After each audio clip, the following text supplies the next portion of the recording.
오늘은 저는 이런 생각을 했습니다. 개혁 중요하죠. 제도적으로 사람들이 모여서 무언가를 다 뜯어 고치고 바꾸고 회복하고 새롭게 하는 거 좋지요. 그러다가 저는 생각하기를 그런 개혁도 나부터 개혁해야 되겠다. 나부터 개혁해야 되겠다 하는 그런 생각이 들었습니다.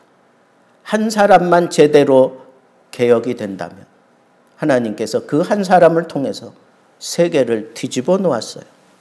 베드로 한 사람을 통해서 세계를, 그 시대의 세계를 뒤집어 놓고, 바울 한 사람을 통해서 그 시대와 오고 오는 세대를 뒤집어 놓았던 그런 선교의 역사, 복음의 역사를 우리는 이 사도행전에서 보고 있지 않습니까? 그래서 저는 오늘 바울에게 집중해서 하나님께서 그때마다 이 바울을 개혁시켜서, 개혁 어렵게 생각할 거 없습니다. 말이 개혁 그러니까 대단한 것 같지만 고쳐서 쓰는 거예요. 고쳐서 매어 쓰는 거, 그게 개혁이죠. 개혁이 뭡니까? 아주 단순하게 생각하면 나에게 새로운 깨달음을 주어서 고치게 하시는 거, 그게 개혁이에요. 하나님이 바울의 일생 가운데 어떻게 개혁에 초점을 맞추고 그를 바꾸었는지 우리 다루려고 하면 바울의 일생을 어떻게 이 짧은 시간 다 다룰 수 있겠어요. 그러나 바울이 복음 사역을 하는 동안에 그에게 깊은 깨달음이, 자기 스스로 깨닫기보다는 무언가 그를 깨닫게 만들어서 그를 바꾸어서 쓰신, 거기에 초점을 맞추면서 찾아보니까 첫 번째, 바울이 언제 회심을 하게 됩니까? 예수 그리스도를 다메섹 도상에서 만나면서 회심을 하잖아요. 그게 바울에게 있어서 첫 번째 개혁입니다. 주여 누구십니까? 자기가 감당할 수 없는 그런 빛으로 자기 눈을 딱 닫아놓고는 환한 빛으로 자기에게 다가와 있는 예수 그리스도를 향하여 주여 누구십니까? 나는 네가 핍박하는 예수다. 거기에 무너졌어요. 그 전까지 바울은 어떤 삶을 살았어요? 어릴 적 길리기아 다소에서 태어나서 거기서 자라다가 뜻이 있어서 아마 예루살렘으로 와서 유학을 했을 거예요. 그러니까 가말리엘 문화생이라고 얘기하죠. 가말리엘 문화다라고 하는 것은 오늘날로 얘기하면 서울 대학생이다 그런 얘기예요.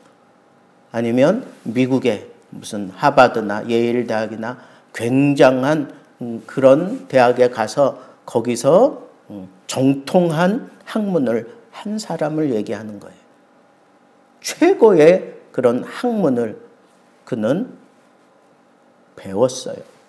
거기서 정립이 됐어. 하나님이 어떤 분이라고 하는 거.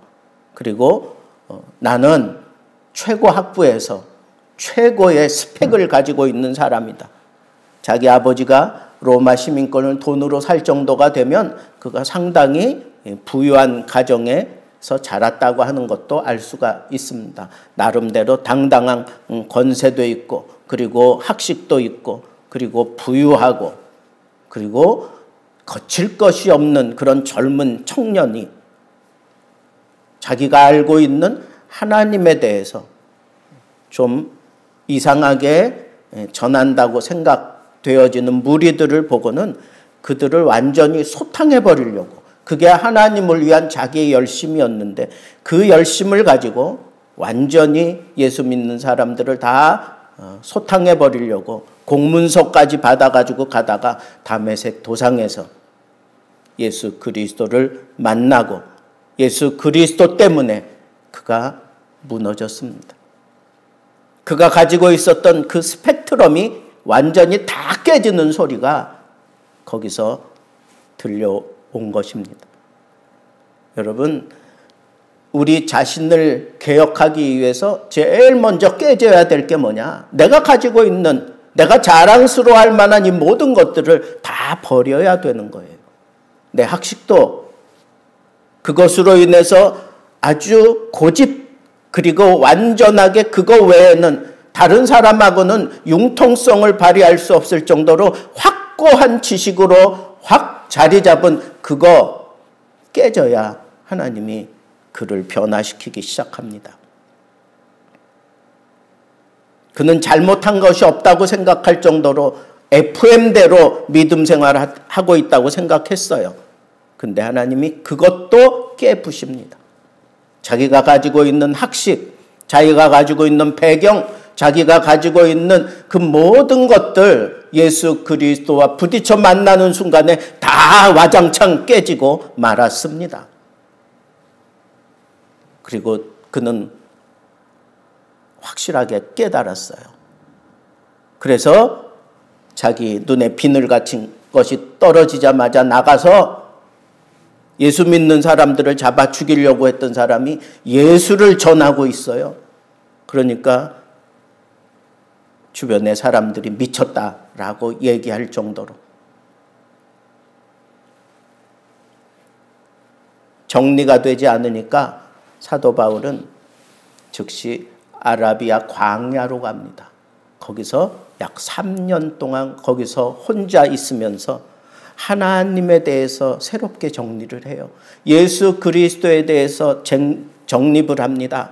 하나님의 말씀에 대해서 새롭게 정리를 합니다. 자기의 신학 사상을 새롭게 정리를 합니다. 실체를 봤으니까, 성경의 실체를 봤잖아요. 예수 그리스도. 하나님의 실체를 봤잖아요. 예수 그리스도. 그러니까 자기가 알던 그런 지식은 그건 예수 그리스도를 증거하는 것에 지나지 않잖아요. 그 실체로부터 새로운 신학 사상을 그가 새로 정립을 하게 됩니다. 오늘날 많은 학자들이 바울이 정립한 이 신학 체계가 기독교를 가장 강력하게 꽃피웠다라고 얘기를 합니다. 여러분, 나부터 개혁해야 된다고 생각이 드십니까? 예수 그리스도께서 찾아오셔서 여러분들을 만나 주셔야 깨지는 거예요. 그리고 달라지기 시작하는 겁니다. 그는 아라비아 광야에서 홀로 그렇게 있었지만 그가 달라졌다고 하는 그 사실을 바나바가 알고 거기까지 가서 데리고 옵니다. 여러분, 우리가 가끔 맛있는 음식 먹으러 간다고 차 태워가지고 데려가는데 이상하게 산 꼴짝꼴짝 막 그런 데 들어가서 어떤 조그만 집에 들어가서 거기서 음식을 먹어보고, 야, 이러니까 정말 여기까지 사람들이 찾아오지. 그 조그만 집에 주차장은 넓은데 꽉 차 있는 거예요. 여러분, 진짜가 숨어 있어도 그거 다 드러납니다. 바울을 하나님께서 저 광야에서 3년 동안 그렇게 칩거하게 만들었지만 그를 알고 찾아가게 만들고 바나바가 데리고 와서 안디옥 교회가 이제 막 세워지고 교회가 온전하게 틀이 잡힐 수 있도록, 하나님의 말씀에서 어긋나지 않게 틀이 딱 잡힐 수 있도록 하나님의 말씀에 정통한 사람이 필요했기 때문에 바나바가 바울에게 쫓아가서 바울을 데리고 와서 바울이 1년 동안 그곳에서 하나님의 말씀을 가르쳤습니다. 얼마나 말씀에 힘이 있었겠어요. 왜? 예수 그리스도를 만났는데 예수 그리스도를 만나고 그분으로 말미암은 그런 학문을 새로 정립해서 말씀하는데 사람들의 마음에 그게 부딪히지 않겠어요? 그게 와닿지 않겠어요? 와닿지요. 그러니까 1년 만에 교회가 엄청나게 딱 성장하고 자리를 잡습니다. 근데 그 안디옥 교회를 여러분 무시하면 안 돼요. 그 안디옥 교회가 세워질 때 유대의 선지자들이, 유대의 교사들이 그 안디옥 교회에 우르르 몰려와서 거기에 정착을 합니다. 그런 사람들을 가르치는 거예요. 그런 사람들을 곁에 두고 교회가 성장해가면서 자라가는데 신학적인 정립, 성경적인 정립이 딱 되도록, 흔들리지 않도록 만들어 놓은 게 바로 바울이에요. 그리고 바나바입니다. 그래서 안디옥 교회의 아주 중심 기둥이 돼버렸어요. 근데 하나님께서 성령을 통해서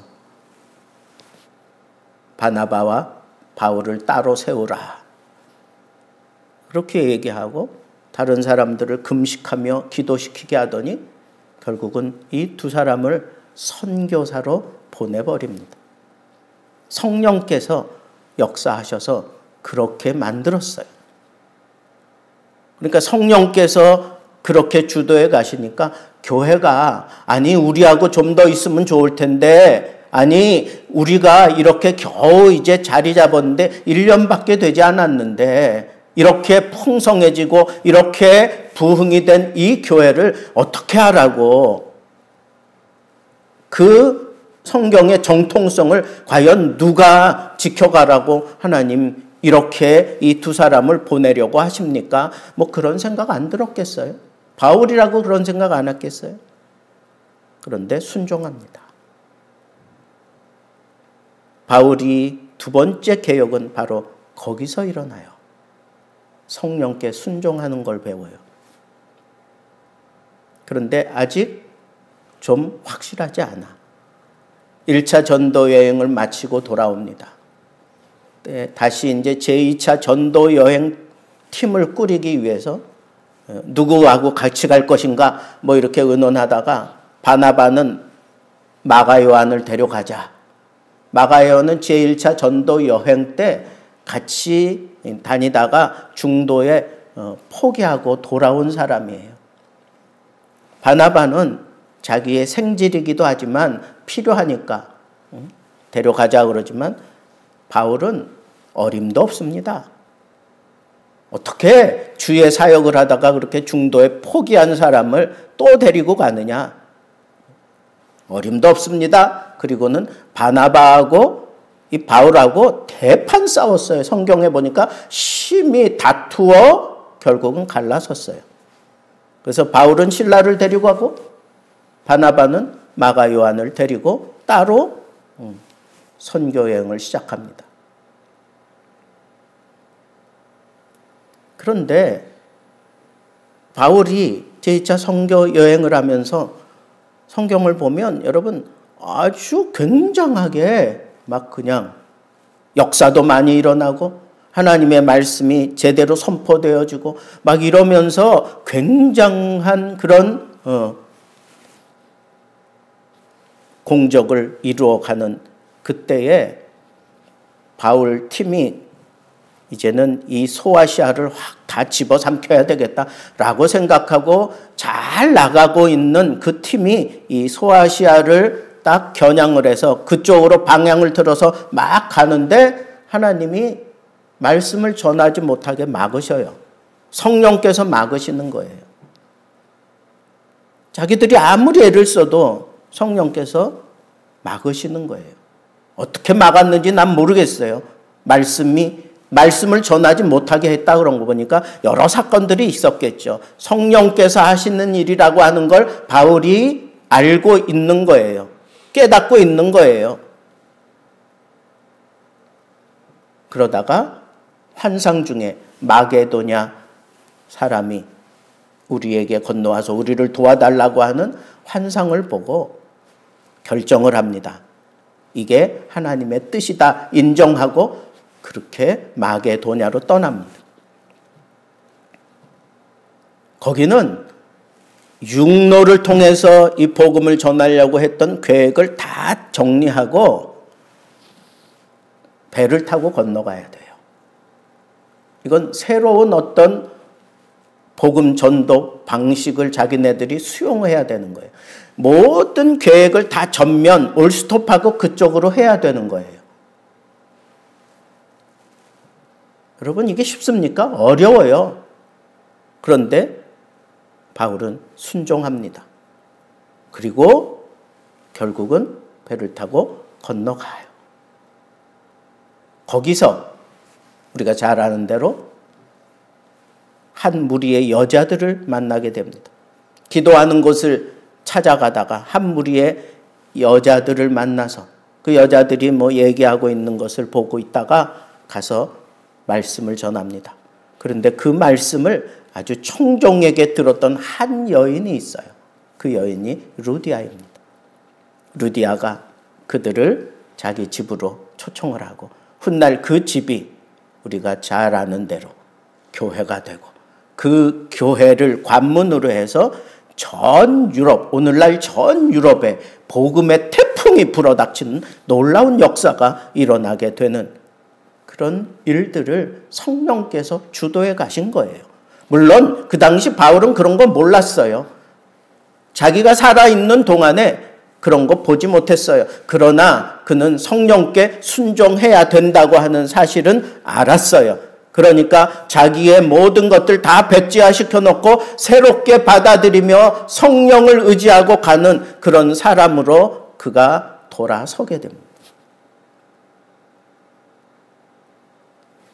여러분, 내가 개혁돼야 될 게 뭐냐? 첫째는 내가 가지고 있었던 스펙트럼이라면, 둘째는 내가 가지고 있는 그 모든 계획들, 내가 생각하고 있는 그 모든 거 하나님이 싹 거두어 가실 때 그때 순종하라는 거예요. 그때 순종하라는 거예요.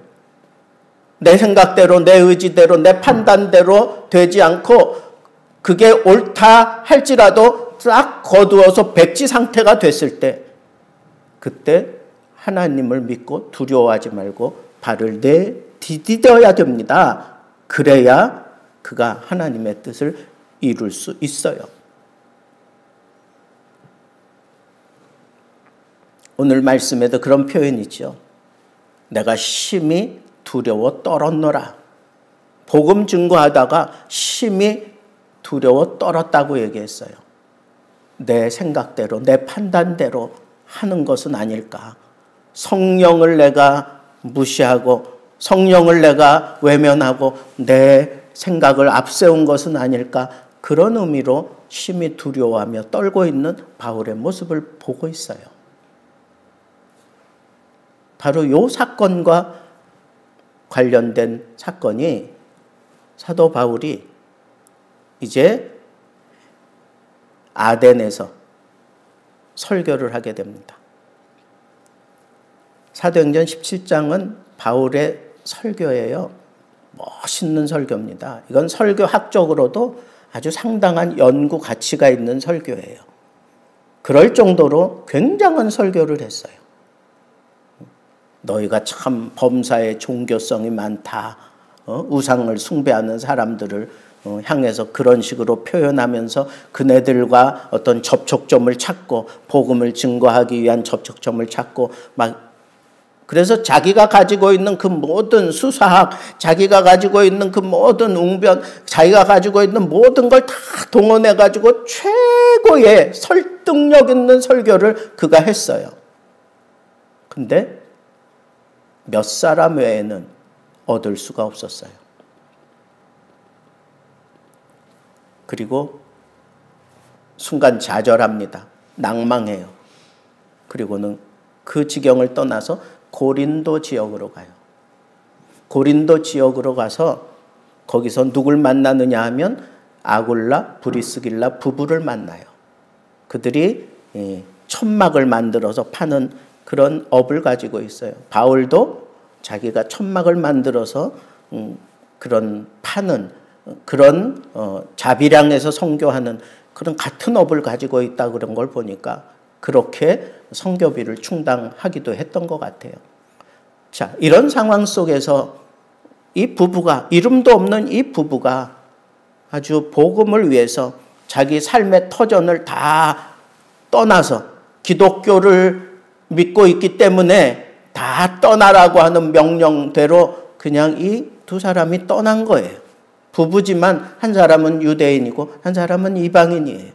그런데 이 부부가 자식도 없이 이 두 사람이 그저 복음을 위해서 그냥 소박하게 자기 일상 가운데서 복음을 섬기고 있는 모습을 보면서 사도 바울이 많이 변화가 돼요. 많이 변화가 돼요. 그리고 거기서 위로와 용기를 얻어요. 자기처럼 완전히 일생을 바치면서 그렇게 복음 전도하러 다니는 그런 사람들만 복음을 위해서 사는 게 아니라 일상에서 이렇게 소소하게 자기 자리를 지켜가고 있는 이 모습을 보면서 그래, 복음은 바로 이런 사람들을 위한 것이지 라고 생각하면서 그 집에 들어가 바울이 찾아가요. 바울이 찾아가서 그 집에 머물면서 그네들에게 복음을 전해요. 그네들에게 말씀을 제대로 가르쳐요. 근데 이 사람들에게 얼마나 깊숙하게 가르쳤는지 나중에 이 브리스길라 아굴라가 아볼로라고 하는 아주 굉장한 성경학자가 돌아다니면서 사경회를 하고 있는데 별로 마음에 닿지 않았어요. 그래서 데리고 와서 자기 집에서 대화하는 가운데 아볼로가 굉장한 충격을 받고 거기서 그리스도를 제대로 만나게 되었던 것 같아요. 그 이후에 아볼로가 나가서 복음을 전할 때 그 도도한 그 헬라의 귀부인들도 마음이 녹아내리고 다 뒤집어지고 감히 아볼로의 말을 이길 수 있는 사람은 없었다고 했어요. 이런 놀라운 변화가 바로 이 브리스길라 아굴라 그 속에 살아있는 하나님의 말씀이 아볼로를 사로잡아서 변화시켰던 거예요. 그런데 그 마음에 누가 심어줬어요? 바울이 심어줬습니다. 바울이 1:1 레슨을 한 거예요. 그래서 브리스길라 아굴라에게 제대로 복음을 받아들이게 된 거예요. 그리고는 그가 오늘날 같이 이런 고백을 한 거예요. 한마디로 얘기하면 내가 이런 최고의 그런 설득력 있는 그런 설교를 하고 그런 학식을 가지고 내가 사람들을 다 품어 안으려고 했지만 나는 몇 사람밖에 얻지 못했다. 이게 아니다 라고 하는 것을 너무 강렬하게 깨달았어요. 그러다가 아굴라 부부를 통해서 그 사실이 무엇인지를 터득하게 되었고 그리고 이 아볼로와 함께 그 지역에서 사역을 하면서 성령을 받으라. 아볼로가 지나간 그 자리에 바울이 지나가면서 너희가 성령을 받았느냐, 믿을 때에 성령을 받았느냐 그럴 때 우리는 그런 거 알지도 못한다. 우리는 요한의 세례만 알 뿐이다 그랬을 때 바울이 성령으로 세례를 베풀어서 그네들이 그 복음을 받아들이고 성령 충만한 그런 모습으로 방언도 하고 그런 하나님을 찬양하는 놀라운 역사가 일어나게 되는 그런 일들까지 벌이게 된 거예요. 그런 일들이 계속 일어나면 일어날수록 사도 바울의 마음속에 무슨 생각이 들었을까요? 그래, 내가 내 지식과 내 은사와 내 어떤 걸 가지고 설득력 있는 이런 말주변 가지고 복음 전하는 게 이게 하나님의 성령을 오히려 근심하게 하는 거지. 그래서 내가 두려워하고 떨었다 그랬잖아요, 오늘 말씀에. 그러면서 그가 뭐라고 외치고 있어요? 십자가의 예수 그리스도 외에는 내가 알지 않기로 작정했다. 예수 그리스도만 제대로 전하면 되는 거예요. 예수 그리스도께서 우리를 위하여 구속하셨다고 하는 그 십자가만 제대로 전하면 되는 거예요. 사도 바울이 선교에 대한 열정이 있고 굉장한 포부가 있고 그랬지만 그는 이 사건 이후로 그 마음속에 내 주 예수 그리스도 아는 것이 가장 고상하다. 그러면서 그는 선교 여행하면서 예수 그리스도를 사모하고 예수 그리스도를 생각하고 예수 그리스도를 깊이 묵상하는 이 태도를 절대로 놓지 않았다고 저는 확신합니다. 왜? 그것 아니고는 내가 복음 전도하는 게 다 이게 오히려 하나님의 영광을 가리는 일이 될 수 있으니까. 그래서 오늘 말씀에 그렇게 얘기하고 있지 않습니까? 내 말과 내 전도함이 설득력 있는 지혜의 말로 하지 아니하고 다만 성령의 나타나심과 능력으로 하여 너희 믿음이 사람의 지혜에 있지 아니하고 다만 하나님의 능력에 있게 하려 하노라 그렇게 말씀한 걸 보세요. 여러분 복음은 능력이에요. 복음은 능력이란 말이에요. 그걸 내 지혜로 내 말로 내 설득력으로 감당되겠습니까? 안 됩니다. 성령으로 하는 거예요. 성령으로. 성령의 나타나심, 성령의 능력으로 이 복음을 전하는 거란 말입니다. 바울의 개혁은 바로 이 성령을 통해서 이렇게 다듬어지고 나타났던 것을 볼 수가 있습니다. 마지막으로 바울이 변화되었다라고 하는, 언제 이렇게 확 변했는지는 모르지만 그가 점점 변화되어서 말년에 그가 우리에게 보여준 모습은 상당히 풍성한 모습이에요. 그는 자기 생각에서 절대로 융통성을 발휘하지 않았어요. 그래서 자기에게 정말 은인과 같은 바나바하고도 대판 싸우고 헤어졌잖아요. 그런데 나중에 그 복음 사역 말년에 이르러서 편지를 썼어요. 편지를 썼는데 그 내용 가운데 한 구절이 이거예요. 마가 요한을 내게로 데려와라. 마가 요한을 내게로 데려와라. 그가 나에게 필요하다 그랬어요. 여러분, 그 마가 요한 때문에 자기에게 정말 은인 같고 은사 같은 바나바와 대판 싸우고 헤어졌는데 그 마가 요한이 잘 성숙해 있는 모습을 보고 그를 내게로 데려와라. 마음을 열고 풍성하게 모든 것들을 포용하는 그런 모습으로 바울이 변해져 있는 것을 보게 됩니다. 그는 복음을 전하면서 이렇게 팀 역할이 정말 중요한 것을 많이 터득한 거예요. 그 팀으로 이루어져 있는, 그래서 로마서 제일 마지막 장에 보면 바울 팀이 거기 쫙 나옵니다. 그 바울 팀. 근데 그 면면을 살펴보면 뭐 굉장한 스펙을 가지고 있는 사람들 아니에요. 어떻게 이런 사람이 바울 팀일 수 있지? 뭐 그럴 정도로 의아한 그런 사람들도 거기 다 있어요. 그리고 그 사람들이 다 성공을 했느냐, 다 잘 됐느냐? 아니에요. 우리가 잘 아는 대로 몇 사람은 세상을 사랑해서 갔잖아요. 그 팀에서 벗어났다고. 그럴지라도 바울의 말년의 모습을 보면 그렇게 풍성해진 그런 모습을 우리에게 보여주고 있어요. 그건 사역 가운데 팀과 함께 어울리며 그 마음이 열려지고 그러는 가운데 그가 변화되고 개혁이 됐다고 저는 믿어 의심치 않습니다. 그래서 결국은 사도 바울이 넉넉한 모습으로 마지막 순교를 당하고 있는 것을 우리는 보게 됩니다. 그냥 어쩔 수 없이 막 쫓겨가면서 순교당한 게 아니에요. 넉넉한 마음으로. 그리고 로마에까지 가서 거기서 복음을 제대로 전하고 그 높은 사람들에게 이 복음을 제대로 다 전하고 자기가 달려갈 길 다 마쳤다라고 그렇게 고백할 정도로 그는 복음 앞에 부끄럽지 않은 모습으로 순교하며 하나님 앞에 올라갔던 것을 보게 됩니다. 한 인생이 제대로 변하니까 세계의 판도가 달라지고 한 세계를 하나님께서 그 사람을 통해서 열어 놓으셨습니다.